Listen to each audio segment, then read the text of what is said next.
A lot of people that do fighting promotions fail. You succeeded against the long odds. What's the secret to your success? If you would just looking back over the years. Well, the secret to success, I would say, first of all, is passion and consistency. You have to love what you do. You have to get up every day.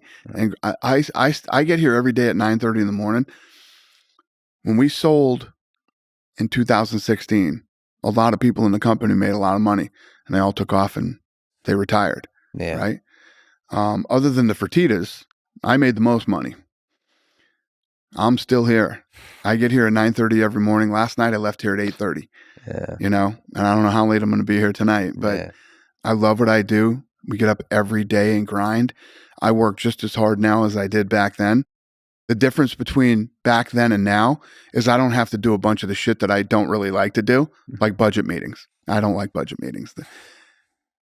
I sat through enough fucking budget meetings, horrible budget meetings, horrible. Yeah. You know, we're losing, millions of dollars a year, and I'm in these budget meetings. So I get to pick and choose what I do these days. Back in the early days, you don't get to pick and choose. You have to be involved in everything. Yeah. So costs, you're just looking at costs. 100%. You literally go through line by line every fucking number in the company and where did the money go and how can we save costs? How can we do this better? How can we, they are brutal and they're multiple times a week, and probably helps to deeply appreciate how much the shit costs though. 100%. Well, you have to know that. Yeah. In the early days, when you start your business, you have these people who, when I hear them say, you know what, I want to work for myself. I want to create my own schedule and I want to do all the, if that's your thought process going into it, you're never going to be successful. You have to pay attention to every single detail of the business early on. You're involved in everything. There's no days off. There's no birthdays. There's no fucking Christmas. There's none of that shit. I literally moved the birth of my second son for a Chuck Liddell fight. We had a Chuck Liddell fight coming up, and they're like, yeah, your son's going to be born on this date. And I'm like, yeah, that's not going to work. We're going to have to take him earlier. Yeah. So they literally gave my wife a C-section and took my son early. You're all in. All in. Yeah. And the fascinating thing, like you said, you've said that you could care less about money. You're doing this for the love of it. Yeah. I was doing this when I was broke. Yeah. And I'm doing this now when I'm not broke. I'm doing this because I love it. And I feel like there's so much more to do. And this is truly my passion in life. It's like the Sphere.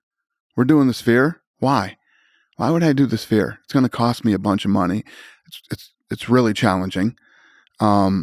Most people think it can't be pulled off. And you're looking at weird angles, different things going on inside other than the fight and all this other stuff. But yeah, I'm doing it because it's awesome and it's challenging and it's hard. And I think that if anybody can do it right, it's us. So why not take that challenge? It's actually why I'm here. I'm going to the Sphere for the first time because I'm hanging out with Darren Aronofsky, who put together the thing that's in there now. And I can't believe you're thinking of, I don't know how you're going to solve that puzzle. There's many puzzles to solve for this one. Okay. Many puzzles. So how can you speak to that? Like what are interesting challenges that you're encountering? Yeah, so there's a lot. So you have the octagon, right? And then behind it is the world's biggest screen ever, right? So what is the theme? How do you program it? First of all, it's super expensive to shoot and the format for the Sphere. Angles. We were talking about today. I just had a big meeting today about the Sphere this afternoon and making sure that all my departments, all the details that I want, all start to come together here in the next 2 weeks. I want the creative, the commercial. I have some goals. I will tell people as we get closer what I'm looking to achieve with this, other than putting on one of the greatest, most unique sporting events of all time, and probably the greatest combat sporting event of all time. But yeah, there's challenges. There's a laundry list of challenges for this thing. And not to mention the fact that it's on Mexican Independence Day. And we're going to weave in the whole history of combat in Mexico. Yeah. into Nice. this event. So, but the production, I mean, this is hilarious because you were just talking about knowing nothing about production so And many now I'm years ago. tackling the sphere. The hardest production effort ever. And that would be live? It'll be live. It'll be live on pay-per-view. Yeah. It'll be live in the arena, Yeah. and it will also be in movie theaters. Nice. So there'll be will be shown at the Sphere later too? Like, will you try to create ESPN's doing a doc on it. Nice. The making of the Sphere. Yeah. Were you feeling good about it? Oh yeah. I feel incredible about it. I can't wait. It's gonna be fun. I can't wait to see how you solve the puzzle. Thank you.